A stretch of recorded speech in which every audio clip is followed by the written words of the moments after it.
नमस्ते यहाँहरू सम्पूर्णलाई। आज विशेष गरी नवनिर्वाचित सांसदहरूको संसद भवनमा शपथ ग्रहण गर्ने समारोहमा हाम्रा विश्वासका, हाम्रा आशा भरोसा आम नेपाली जनताको ढुकढुकीमा बस्न सफल दुई व्यक्तिलाई देख्न सक्नुहुन्छ। धमेकेदार इन्ट्री भएको छ। हामीले खोजे जस्तो नेता, हामीले चाहे जस्तो नेता अब नेपालले पाएको छ। अब पक्कै पनि देश बन्छ, हाम्रै पालामा बन्छ देश। पक्कै पनि अब शक्तिशाली देशहरू जस्तै हाम्रो पनि देश बन्नेछ।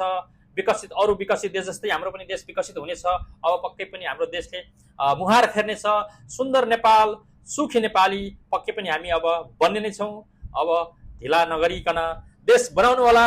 हाम्रा दुई विश्वासिला पात्रहरू रवि लामिछाने दाई र बालेन दाई, तपाईँहरूको आशा भरोसा छ जनताले तपाईँहरूलाई यो जिम्मेवारी दिए हो। रवि दाई, बालेन दाई, तपाईँहरूलाई जनताले यति विश्वास, यति एउटा आशा, यति भरोसा गरेर देश तपाईँहरूको हातमा सुम्पिदिएका छन्। यति बेला आम नेपाली जनताहरूले तपाईँहरूको विश्वास र तपाईँहरूको यो एउटा भरोसा, एउटा आशाले गर्दा जिम्मा दिएका छन्। अब यो जनताको विश्वास, यो भरोसा, यो आशलाई तपाईँहरूले पक्कै पनि कहीँ कतै कमी हुनु दिनुहुने छैन भन्ने मेरो एउटा बुझाइ छ। र अब जनताले केही पनि चाहेका छैनन्, सिर्फ एउटा राम्रो नेपाल, हाम्रो नेपाल, सुखी नेपाली, खुसी नेपाली बनेको र देशमै रोजगार, देशमै स्वास्थ्य, शिक्षा सबै कुराहरूको एकदमै सुविधा र देश हाम्रो भ्रष्टाचारीहरूले चलाएको देशलाई तपाईँहरू जस्ता युवाहरूले देशलाई चलाएर अब चाहिँ अरू विकसित देश जस्तै बनाउन्। हाम्रा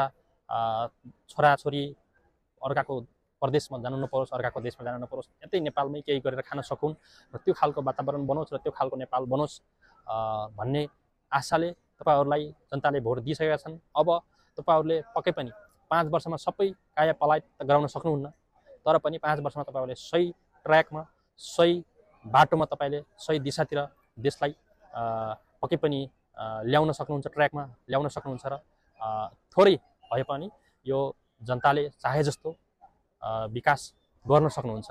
र तपाईँले पक्कै पनि यो 5 वर्षमा, तपाईँहरू 5 वर्षको लागि तपाईँहरूलाई जनताले अब दिइसकेका छन्। अब तपाईँहरूले 5 वर्षमा थोरै भए पनि परिवर्तन ल्याउनु भयो भने अब अर्को 77 सालको चुनावमा पनि तपाईँहरूलाई पक्कै पनि फेरि जनताले, यदि तपाईँहरूको पक्कै पनि जनताको मन जित्न सक्नुभयो भने पक्कै पनि फेरि पनि 5 वर्ष तपाईँहरूलाई पनि दिनेछन्। र 10 वर्ष, कमसेकम 10 वर्ष तपाईँहरूले राम्रोसँग तपाईँहरूको बहुमतको सरकारले देशलाई चलाउन सक्नुभयो भने र विकास गर्न सक्नुभयो भने पक्कै पनि सोचे जस्तो नेपाल बन्छ।